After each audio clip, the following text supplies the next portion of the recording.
Shalom Bapak Ibu GSKI Gajah Mada. Apa kabarnya? Hari ini kita akan bersama menyaksikan sebuah talk show, tapi kami ingin memuji Tuhan terlebih dahulu.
Shalom Bapak Ibu, Saudara-saudari terkasih di dalam Kristus.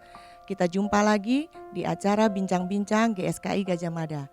Saya Lili, hari ini saya akan mengajak Bapak Ibu dan saudara sekalian berbicara mengenai wanita dan pelayanannya.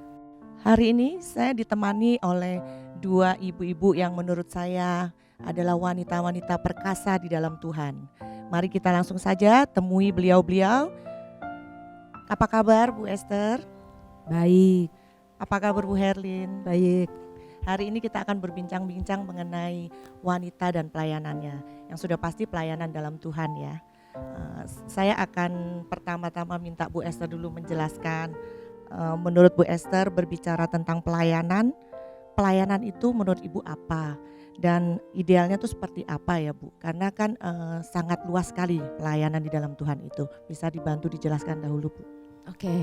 Pelayanan adalah segala sesuatu apapun yang kita lakukan dalam segala aspek atau segala bidang kehidupan kita, tetapi yang menyenangkan hati Bapa di surga, yang sesuai dengan pikiran dan kehendaknya Bapa. Jadi apapun sebagai ibu rumah tangga pun itu pelayanan gitu. Jangan cuma karena bisa khotbah atau bisa seperti kita baru namanya pelayanan gitu. Jadi apapun asalkan semua yang kita lakukan itu menyenangkan hati Bapa, itu termasuk pelayanan. Hidup kita adalah pelayanan, ya kan? Nah, kalau ngomong soal ideal, tentu pelayanan dasarnya harus kasih, ya, bukan karena keterpaksaan atau karena memang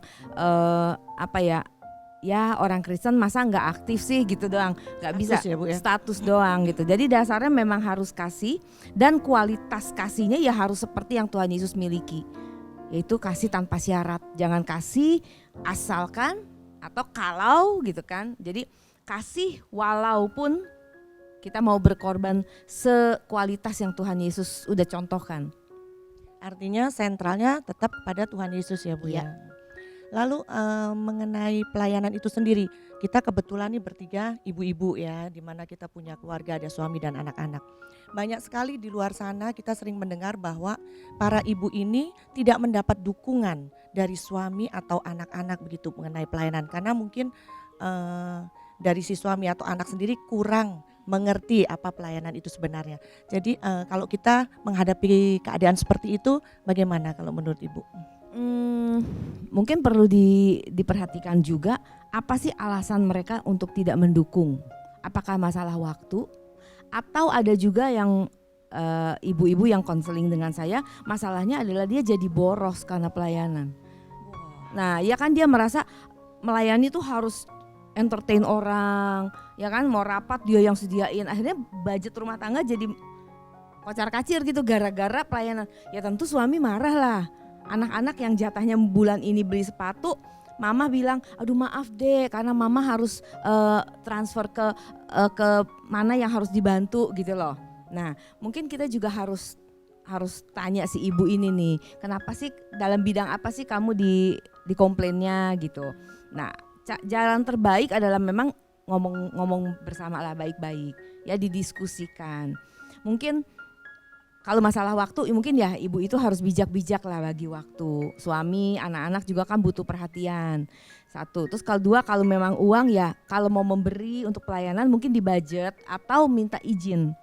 Ya karena ini kan uang bersama. Sekalipun mungkin ibu ini seorang pengusaha jadi memang punya income sendiri gitu. Tetapi adalah bijak kalau memang dibicarakan dengan si bapak gitu. Jadi saling tahu bahwa saya transfer ke sini ya, bulan ini saya ada beban bantu ini, Bapak setuju nggak? Kalau setuju berapa gitu. Justru dengan begitu malah membawa mereka untuk jadi ikut terlibat ya, secara langsung maupun tidak langsung. Tapi kalau memang ributnya sampai sudah cukup parah gitu, menurut saya ya sekarang diam dulu deh, coram deo ya, bertanya pada Tuhan sampai kita mendapatkan jawaban final dari Tuhan. Memang Alkitab mengatakan bahwa kita harus lebih taat kepada Allah daripada kepada manusia. Tetapi bukan berarti mau-maunya aja, enggak, tetap ada aturan main. Tanggung jawab kamu sebagai ibu dan sebagai istri udah dipenuhin belum? Ya, jadi jangan dengan alasan pelayanan lalu kita tidak bertanggung jawab di bidang yang mestinya kita tanggung jawab gitu. Jangan jadikan alasan, malah nanti ya pelayanan seperti itu menjadi batu sandungan. Ya kan? Orang jadi nggak mau melayanin kayak mama. Nah itu jangan sampai seperti itu. Betul, karena banyak sekali ya Bu yang akhirnya si ibunya melayani tapi malah jadi kepahitan buat si suami dan anak-anaknya gitu. Mengenai waktu, saya rasa Bu Herlin juga bisa menjelaskan bagaimana Bu Herlin bisa membagi waktu antara pelayanan dengan keluarga. Sebab sepengetahuan saya, ibu ini juga masih memiliki anak yang kecil, yang bungsu ya Bu. Usia Ya. berapa ya? Usia 11 tahun sekarang. 11 tahun, Ya. jadi masih membutuhkan banyak perhatian. Iya. Bagaimana cara Bu Herlin membagi waktu antara pelayanan dengan suami dan anak-anak di rumah? Iya. Makasih. Jadi saya membagi waktu untuk keluarga dan pelayanan itu, memang waktu itu saya masuk ke pelayanan itu anak saya kan 3, jadi yang 2 itu sudah tinggal di asrama, hanya 1 yang bungsu yang tinggal sama saya. Waktu itu memang usia masih 6 tahun saya udah masuk ke pelayanan. Nah saya membagi waktunya itu memang saya memprioritaskan terlebih dahulu setiap ada kegiatan di keluarga yang penting, terutama anak saya, misalnya seperti ada pentas di sekolah. Nah itu saya pasti hadir. Saya akan memprioritaskan. Sebaliknya juga kalau pelayanan di gereja waktu itu dan misi itu juga penting, saya juga akan prioritaskan. Jadi saya akan mengambil prioritas terpenting dulu, itu yang saya lakukan. Nah berjalan dengan waktu itu memang tidak mudah ya, saat saya harus membagi waktu antara pelayanan yang semakin padat dan keluarga. Nah, tapi saya bisa berjalan karena saya membuat grup keluarga, grup WA. Jadi di WA itu, di WhatsApp saya bikin grup di mana seluruh kegiatan yang saya lakukan saya sharingkan ke keluarga. Waktu itu memang jujur waktu awal-awal agak berat ya, seperti saya tidak ada yang mendukung begitu. Nah namun demikian berjalan dengan waktu, dengan saya membuat grup, kemudian saya juga mengatur waktu prioritas mana yang lebih penting. Nah saya bersyukur bahwa saya bisa melayani ini membawa dampak yang cukup baik buat kerohanian di keluarga saya. Jadi mereka juga belajar terus bagaimana mengasihi Tuhan. Karena dasar saya melayani juga saya mengasihi Tuhan dan kita akan mengasihi sesama juga. Beban saya menyelamatkan jiwa-jiwa, seperti itu. Jadi pada dasarnya itu pelayanan memang seperti yang Bu Esther sudah jelaskan di awal ya Bu Herlin ya. Tujuannya harus Tuhan Yesus dulu ya. Karena kalau kita melihat dari jenis pelayanan dan siapa yang kita layani malah nanti kurang tepat. Betul. Gitu. Ya. Dan tips yang Bu Herlin tadi katakan itu cukup bagus ya Bu Esther ya. Betul. Saya rasa bisa ditiru dengan Kita ibu-ibu yang di bikin rumah grup bikin keluarga. bikin grup keluarga, lalu semua kegiatan dipost di grup dong Bu. Ya sebagian besar. Oh. Saya biasa hampir selalu. Ya, Supaya hampir mereka selalu. tahu ya ibu Iya. ngapain, Iya, kalau kemana, pulangnya telat, oh memang mama Iya. lagi di mana gitu. Iya betul. Lalu awal-awal responnya negatif atau positif tuh Bu? Awal-awal sih mereka seperti tidak menanggapi ya, tapi saya post terus dan kalau saya pulang, saya ketemu lagi makan atau apa itu saya remind lagi, kemarin mama begini gitu. Terus ajak diskusi. Kita cerita kebaikan Tuhan. Banyak hal-hal intinya kita pelayanan tuh harus mengalami Tuhan ya. Nah, itu yang saya sharekan ke anak-anak, ke suami, dan puji Tuhan lama-lama mereka mendukung dan anak-anak mengikuti. Jadi berdampak ya. Iya, berdampak. Ya, saya Kalau begitu melibatkan keluarga di dalam pelayanan itu tidak harus langsung mengajak mereka jalan atau terjun bersama-sama dengan kita. ya. Dengan memposting semua kegiatan Bu Herlin di WA saja, di grup WA saja sudah lama-lama mereka jadi ikut ya Bu ya. Iya. Hmm. Itu bagus. Iya, Lalu seperti itu. dampak lain Bu yang saat ini Ibu rasakan? Dampak lain sebetulnya lebih juga ke diri saya ya. Melalui pelayanan ini tuh saya banyak belajar bagaimana juga tadinya mungkin awal saya pelayanan saya dulu gini. Saya waktu dulu tuh pernah masih bekerja ya, saya punya bisnis. Saya punya cita-cita begini. Nanti saya udah umur 40, saya ini kerja keras, sudah 40, saya nanti mau misi. Saya mau bekerja untuk Tuhan. Saya dulu punya cita-cita seperti itu. Nah, jadi tujuan saya tuh saya pengen seperti ke saya ya, pusatnya berpusat pada saya pengen masuk ke pelayanan. Nah, setelah masuk itu yang saya dapati, saya belajar terus bahwa pelayanan mestinya bukan seperti itu. Jadi dimanapun tuh kita memang harus itu pelayanan kita. Setiap hari kita bertemu dengan orang, kita berbicara, kita bersikap. Nah, itu pelayanan gitu. Nah, makin saya masuk ke pelayanan ini, saya makin belajar gitu bahwa pusat itu hanya pada Tuhan, bukan pada diri kita sendiri gitu. Seperti itu. Memang benar Bu Herlin, seperti saya juga masih bekerja. Jadi kalau kita bekerja itu pasti seperti kita kayak punya target. Saya bekerja cuma mau sampai usia segini dan selebihnya saya mau pelayanan. Tapi kan itu rencana kita sendiri ya Bu Esther ya. Jadi Betul. artinya itu jadi salah ya. Harusnya tadi setiap aspek memang harus pelayanan. iya. Artinya kita bekerja juga termasuk melayani ya Bu ya. Betul. Bagian dari tanggung jawab. Nah, saya sering suka mendengar begini Bu Esther. Ada beberapa ibu atau mungkin nggak cuma ibu-ibu atau pria yang lain juga bapak-bapak ya. Mereka suka berkata, saya sudah melayani kok. Saya sudah pernah jadi WL, saya sudah jadi kolektan, jadi aktivis gereja gitu. Nama saya sudah tercatat di surga oleh malaikat, ceritanya begitu Bu. Nah, menurut Ibu perkataan atau pandangan seperti itu salah atau? Kurang tepat mungkin ya. Iya. Nah, kita kan tadi udah sama-sama belajar kalau pelayanan itu di segala aspek yang penting menyenangkan hati Bapak. Nah, sekarang kita balik tanya nih ke ibu atau bapak yang ngomong gitu. Menurut Bapak, menurut Ibu, apakah pekerjaan atau yang Ibu lakukan itu menyenangkan hati Bapak? Kalau sudah menyenangkan, ya pasti dicatat lah, ya. Cuma masalahnya kan memang untuk tahu Bapak senang atau enggak kan beda sama saya ngasih kamu sesuatu, kamu say thank you, kamu seneng kan jelas kelihatan. Ini kan mana senyumnya Abstrak Bapak nih, ya? nggak kelihatan kan gitu. Abstrak ya? Nah, di sini butuh kepekaan, ya. Di sini butuh kepekaan dan yang kita sebut kecerdasan roh untuk mengerti apa yang kita lakukan udah sesuai belum dengan kehendak Bapak. Kita benar enggak di posisi ini gitu. Untuk seperti itu tuh Bu, yang agak sulitnya bagaimana mengasah kecerdasan roh ya ibaratnya ya di dalam kehidupan sehari-hari, terutama untuk ibu-ibu. Kan ibu-ibu nih sibuk. Walaupun tidak bekerja di kantor dari pagi mungkin sampai malam mengurus rumah tangga dan lain sebagainya, itu bagaimana tuh Bu? Kecerdasan roh memang perlu proses untuk sampai ya seperti anak lah, umur TK sampai kuliah sampai malah sarjana kan tentu pakai proses waktu ya untuk dia sampai bisa pintar. Demikian juga kecerdasan roh. Pertama ya harus punya jam doa. Inti utamanya ya seperti yang Bu Herlin bilang, harus punya pengalaman dengan Tuhan.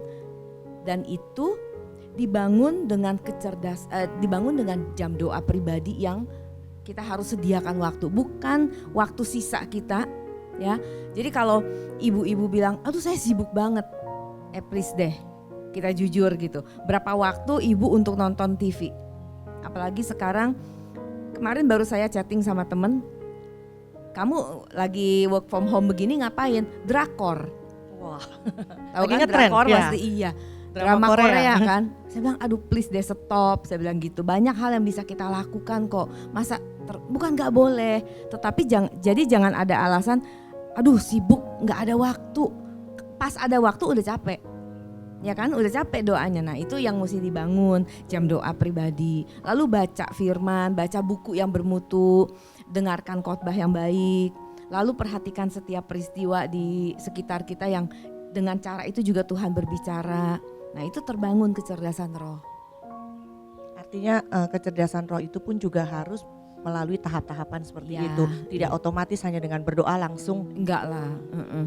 celing langsung kita cerdas gitu ya Bu. Nah, satu lagi mengenai soal talenta ya Bu. Kalau misalkan kita kan masing-masing memiliki talenta. Apakah kalau kita melayani itu harus sesuai dengan talenta kita ataukah pelayanan itu bisa kita pelajari? Talenta kalau dalam KBBI ya diartikan sebagai bawaan sejak lahir, ya itu sesuai DNA kita. Nah, memang ada baiknya saya sebagai seorang yang suka membaca, yang suka dengan puisi gitu. Nah, adalah tepat kalau saya ada di bidang literatur. Tapi saya nggak tepat kalau saya disuruh pegang departemen musik. Saya nggak bisa main musik apapun gitu. Jadi kurang pas lah gitu. Walaupun kalau memang keadaan mepet bisa. Nah, apakah pelayanan bisa dipelajari? Tentu bisa. Dan memang walaupun itu di bidang saya, tetap kita harus kembangkan, tetap kita harus pelajari. Jangan stuck merasa sudah, saya udah pintar kok main organnya, saya pintar kok main pianonya, terus selesai gitu. Jangan, kita kembangkan terus. Karena kan teknologi bertambah maju, kebutuhan masyarakat juga bertambah luas, bertambah dan berubah gitu. Jadi jangan puas dengan kondisi hari ini, tetap kita harus belajar, ya. Jadi yang punya talenta juga harus dikembangkan. Ya. Kalau bagi yang merasa, aduh saya nggak tahu nih saya mesti apa, artinya jangan lalu tidak melayani. Karena bukan alasan apapun juga, yang iya. diajak orang kita bisa mempelajarinya. Iya, gitu. bisa. Bu, dalam melayani ini kan tidak semuanya selalu berjalan mulus ya Bu ya. Kadang pasti ada hal-hal yang tidak mengenakan. Iya. Kalau dilihat dari pengalaman, saya coba tanya Bu Herlin dulu. Apakah pernah mengalami hal-hal seperti itu ya? Pasti, dan cukup beberapa kali pasti mengalami hal-hal seperti itu gitu. Karena kita tidak mungkin bisa dewasa rohani kalau tidak melalui proses yang tidak enak, yang membuat kita nggak nyaman gitu. Proses pendewasaan diri kita tuh pasti melewati proses yang tidak nyaman buat diri kita. Tapi saya kalau sedang mengalami hal-hal seperti itu tuh saya ada biasanya saya akan pause ya. Pause artinya saya tuh biasanya akan mencari waktu untuk introspeksi diri dan lebih dekat sama Tuhan. Saya sering jadi meluangkan waktu lebih banyak baca-baca buku, dan saya sering mendapatkan hal-hal baru, penguatan, peneguhan dari Tuhan justru dengan adanya masalah-masalah yang terjadi gitu. Jadi kalau saya memberikan masukan, jangan stop di pelayanan seperti itu. Tapi kita coba pause dulu, cari waktu. Kita lebih banyak introspeksi diri kita dulu aja gitu. Pasti kok Tuhan tuh ada sesuatu yang kita ini mau dibentuk di area mana seperti itu. Sesudah pause itu terus Bu Herlin bagaimana dampaknya setelah pause itu? Nah, dalam pelayanan selanjutnya lebih kuat atau? Ya biasanya seperti itu. Dan saya juga jadi kita lebih banyak belajar ya. Misalnya nih contoh seperti sifat saya sendiri nih, saya orang yang gak sabaran misalnya, temperamen, galak seperti itu. Ya memang saya gak bisa langsung tuh berhenti total gitu. Tapi banyak hal tuh saya akhirnya bisa belajar ya, mulai mengurangi gitu. Atau kita mungkin tegas itu kan boleh ya. Kita jangan ketegasan itu perlu di dalam kepemimpinan juga perlu. Tapi bukan berarti kita tuh harus marah-marah terus seperti itu. Jadi lebih belajar terus lah begitu. Kalau Bu Esther bagaimana? Karena Bu Esther juga lebih banyak berhubungan dengan orang. Saya dengarkan Bu Esther juga seorang dosen kan. Bagaimana menghadapi begitu banyak orang yang konseling atau mahasiswa atau ya di tempat Bu Esther juga seorang pengusaha, bagaimana cara menanggapi di dunia sekuler, bagaimana Bu? Very complicated soalnya. Ya kalau soal tantangan atau halangan sih pasti ada di bidang manapun ya. Tetapi kalau sekali lagi balik ke motivasi kita apa sih? Gitu. Kalau motivasi kita memang benar untuk melayani Tuhan, tantangan itu justru merupakan pijakan untuk kita lebih baik. Ya seperti tadi yang Bu Herlin sampaikan, saya setuju banget. Mungkin ada waktu kita mesti jeda, kita mesti retret dulu gitu kan. Koreksi, orang ngomongin kita, kamu sombong. Kita gak ngerasa sombong, tapi coba bener gak sih, mungkin secara verbal kita gak sombong, tapi gaya hidup, gestur tubuh kita ketika bertemu orang, kan bisa aja kita dengan lirikan mata kita yang mungkin gak sengaja gitu loh. Jadi oh ya kita mesti belajar sesuatu di situ ya. Tapi prinsipnya memang kita nggak bisa bikin semua orang senang kok. Ya dong, kita udah bener aja masih ada aja yang ngomongin atau yang mencela kita gitu. Betul. Tapi motivasi kita balik lagi, kita mau minta reward dari manusia atau dari Tuhan. Kalau dari Tuhan ya tentu konsen kita adalah ketika Tuhan disenangkan. Tentu sekali lagi bukan berarti karena tujuan kita Tuhan disenangkan lalu kita nggak peduli dengan lingkungan. Oh tidak ya, Tuhan juga mau kita memedulikan sesama, kita harus perhatikan. Jadi kalau orang komplain atau orang kritik kita, yuk kita dengan besar hati kita terima sebagai salah satu teguran buat kita yang mungkin kita nggak sadar gitu. Ya luar biasa, apalagi Bu Esther termasuk public figure ya di GSKI ya. Jadi tantangannya lebih besar. Jadi tips dari Bu Esther ini bisa kita ikutin ya Bapak Ibu. Ada satu hal lagi dalam pelayanan yang saya rasa ini sering kita dengar. Dan saya mau dengar dari Bu Esther mengenai perselingkuhan Bu. Waduh. Yang sering terjadi di dalam pelayanan. Karena ini juga ibaratnya nggak mungkin tidak hanya di lingkungan GSKI saja, mungkin di seluruh denominasi gereja ya. Bagaimana nih Bu cara menanggulangi atau mencegah? Bagaimana mencegahnya dan kalau yang sudah terjadi bagaimana menanggulanginya? Memang Perselingkuhan dalam bidang pelayanan tuh nggak sedikit ya, banyak gitu. Dulu kita waktu dikasih mentoring untuk konseling itu diwajibkan pria melayani pria, wanita melayani wanita. Sekarang kayaknya metode itu jadi malah menakutkan ya. LGBT udah sebegitu kan gitu. Jadi nggak patokan, tetapi yang diperlukan sekarang adalah kedewasaan tentu ya. Nah, ada sebuah cerita nih kalau soal perselingkuhan. Teman saya itu sedang konseling dengan seorang hamba Tuhan ya. Dia kan waktu konseling karena bermasalah dengan suaminya. Yang dia dapat dari hamba Tuhan ini adalah jawaban yang menyejukkan ya kan, terus kesabaran, perhatian. Akhirnya mereka karena konselingnya sering dan bukan hanya by phone tapi sudah tatap muka, akhirnya mereka saling jatuh cinta. Nah, saling jatuh cinta dan nekat mereka masing-masing bercerai dari pasangannya. Wah, ini benar terjadi gitu. Akhirnya mereka nikah, tetapi umur pernikahan mereka juga tidak lebih dari 2 tahun. Kenapa? Karena ternyata setelah dijalanin, teman saya cerita, lah ternyata pria ini tidak selembut waktu konseling, tidak sesabar itu, tidak seperhatian itu. Karena dia sebagai seorang konselor ya tetap harus berbagi dengan banyak orang kan, waktunya juga terbatas gitu. Jadi mereka teman saya ini kecewa dan akhirnya mereka berpisah lagi. Berpisah, ujungnya tetap berpisah. Ya ibaratnya masa promosinya selesai gitu. Ya kan? Nah, gimana cara mencegah? Di Timotius, Paulus memberikan surat kepada Timotius, anak rohaninya, untuk orang yang mau menjadi penilik jemaat atau kita sekarang sebut aktivis lah ya, itu ada syarat-syaratnya.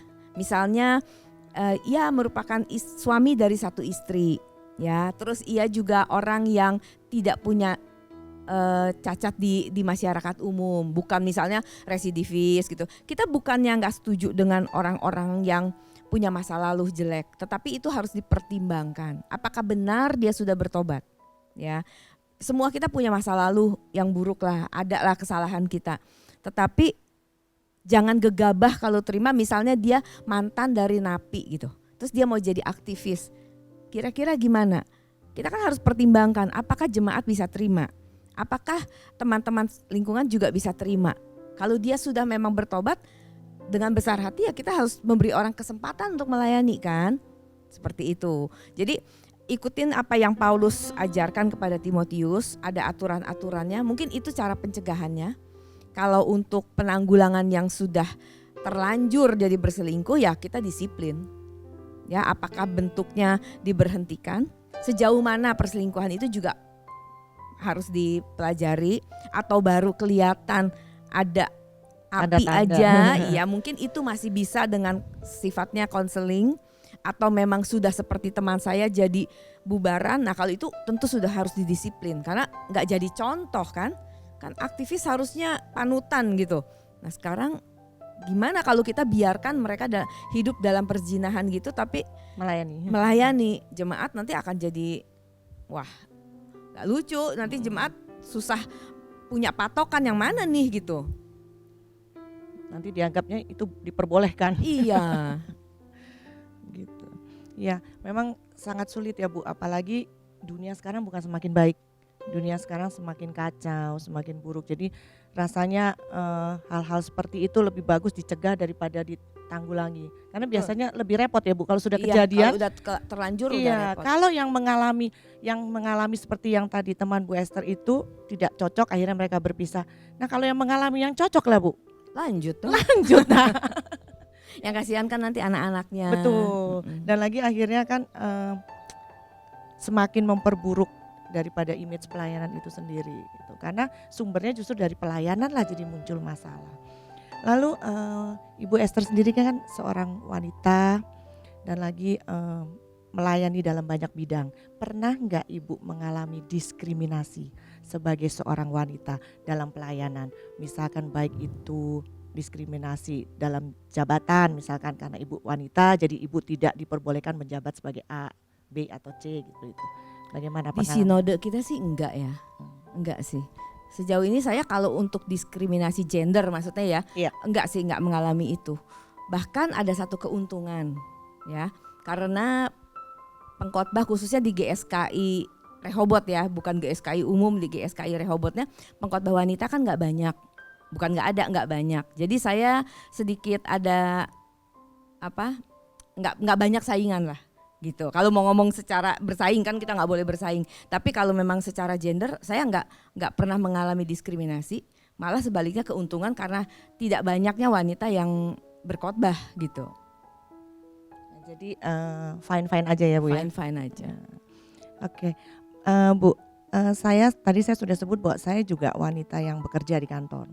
Saya sering mengalami hal seperti ini. Saya mau diskusi dengan Ibu karena kan mungkin juga para pecinta acara GSKI juga banyak yang bekerja di kantor, bekerja di luar dan sering mengalami bagaimana kita harus memprioritaskan antara pekerjaan dengan pelayanan Ibu. Karena kalau ngelihat hati nurani kita mungkin waktu nih ya Bu, waktu berbentrokan. Kalau Bu Herlin kan dengan keluarga, kalau saya mungkin pernah mengalami dengan pekerjaan. Pekerjaan ini kan yang tidak bisa dinegosiasi ya Bu ya. Sedangkan jadwalnya mungkin berbentrokan dengan pelayanan saya gitu. Lalu kalau menurut Ibu bagaimana tuh saya cara menanggulangi hal seperti ini? Yang mana yang saya harus prioritaskan? Sebenarnya nggak bisa dijawab dengan satu pendapat karena kasusnya kan pasti berbeda-beda. Pekerjaannya pekerjaan apa, pelayanannya pelayanan apa, kan jadi beda nih. Tapi dasarnya adalah semua pekerjaan di mana itu memuliakan nama Tuhan, menyenangkan hati Tuhan kan pelayanan. Jadi pekerjaan yang Ibu lakukan di kantor pun yaitu pelayanan gitu. Jadi kalau memang jamnya bentrok mungkin harus disiasati dari awal. Jangan sampai misalnya saya kerja cuma sampai Jumat, jadi pelayanan saya ambil di Sabtu dan Minggu saja. Jadi seperti itu. Jadi jangan kita gegabah nggak apa-apa hari apa aja saya bisa atur gitu. Kecuali memang kita punya usaha sendiri dan kita bisa ngatur kan. Tetapi itu pun kadang kan bisa aja ada mendadak sesuatu di kantor kan. Betul. Mungkin sekarang Ibu Lili pelayanan cuma Sabtu Minggu, tapi juga kantor tiba-tiba menyuruh tolong meeting, ada tamu mendadak dari. Nah itu untuk itu ya kita perlu hikmat sih. Ya, dengan kecerdasan roh kita, balik lagi kecerdasan roh, kita akan Tuhan kasih hikmat, marifat, mana yang harus kita dahulukan. Ya, karena di satu sisi kita juga bertanggung jawab terhadap pekerjaan, di mana dengan kita bertanggung jawab, kita juga berarti memuliakan nama Tuhan di sana. Tapi di satu sisi kita udah punya schedule. Ya, nah mungkin salah satu jalan adalah bernegosiasi. Ya kalau bisa digeser, mungkin kalau pelayanan karena sudah ada jam tayangnya yang terschedule mungkin nggak bisa, mungkin meetingnya yang bisa di schedule. Betul, jadi artinya semaksimal mungkin kita bisa atur ya Ya. Bu ya. Jadi tidak ada yang dikorbankan, Dirugikan, gitu, ya. dirugikan, betul. Balik kembali lagi ke Bu Herlin.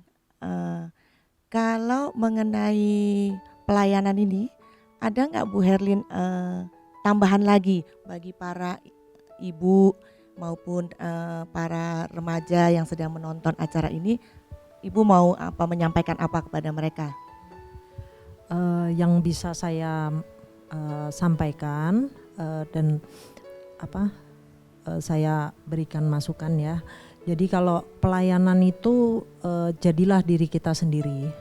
Jadi jangan kita meniru pelayanan, kita tuh meniru orang lain gitu. Jadilah diri sendiri, alami perjalanan pelayanan tersebut bersama Tuhan. Karena pasti setiap orang itu, kita ini unik ya. Tuhan bentuk kita itu melalui banyak peristiwa, setiap manusia ini berbeda-beda. Jadi pesan saya seperti itu Bu Lili. Jadi kita jadilah diri sendiri saat kita masuk ke pelayanan seperti itu. Karena pelayanan tidak bisa meniru orang lain ya Bu ya. Iya. Kadang kan kita lihat dia jadi seperti ini, saya mau seperti dia gitu. Iya, jangan ikut-ikutan gitu. Jangan ikut-ikutan ya Iya. Bu ya. Iya. Oke. Sebagai penutup dari Bu Esther sendiri bagaimana?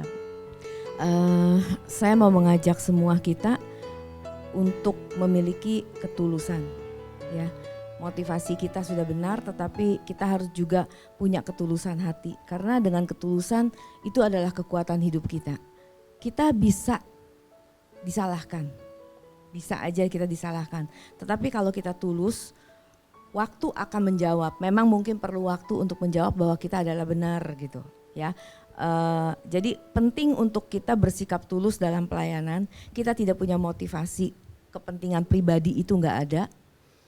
Tapi khususnya ini kan kita untuk wanita ya, wanita. Nah, khusus buat para ibu kan survei membuktikan, mencatat gitu bahwa wanita itu lebih banyak ngomong daripada pria. Betul. Iya kan? Nah, yuk para ibu, saya mau ajak, Yakobus pun menasehatkan kita, orang yang bisa menahan mulutnya itu orang yang sempurna. Ya, jadi hindarilah gosip-gosip, hindarilah ngomongin orang, ya, apalagi dalam satu kelompok pelayanan nih kita saling ngomongin, depan kamu saya baik, nanti ke Herlin saya ngomong, tahu nggak Lili tuh gini gitu. Ayolah kita tulus. Jadi kalau memang ada yang salah, ya kita tegur secara kekeluargaan, ya, supaya khususnya dalam bidang pelayanan kita benar-benar tidak bercacat celah dan kita tidak menjadi batu sandungan buat orang lain, ya, tapi justru lewat ini orang belajar dan orang jadi memuliakan Tuhan lewat pelayanan kita. Terima kasih untuk Bu Herlin dan Bu Esther. Saya rasa banyak sekali bekal yang bisa didapat dari bincang-bincang kita hari ini, karena pada saat sekarang di masa pandemi seperti ini kan banyak sekali yang tidak bisa dilakukan di luar ya, namun tidak menghalangi kita untuk melayani. Seperti ibu-ibu saat ini ada di acara bincang-bincang GSKI juga merupakan pelayanan ibu-ibu. Demikianlah acara kita hari ini, kiranya bisa menjadi berkat buat Bapak Ibu dan Saudara sekalian. Jangan lupa like dan subscribe di channel GSKI Gajah Mada. Dan bagi Bapak Ibu Saudara sekalian yang terbeban, dapat memberikan dukungan di rekening BCA yang tertera di layar ini. Terima kasih, Tuhan Yesus memberkati.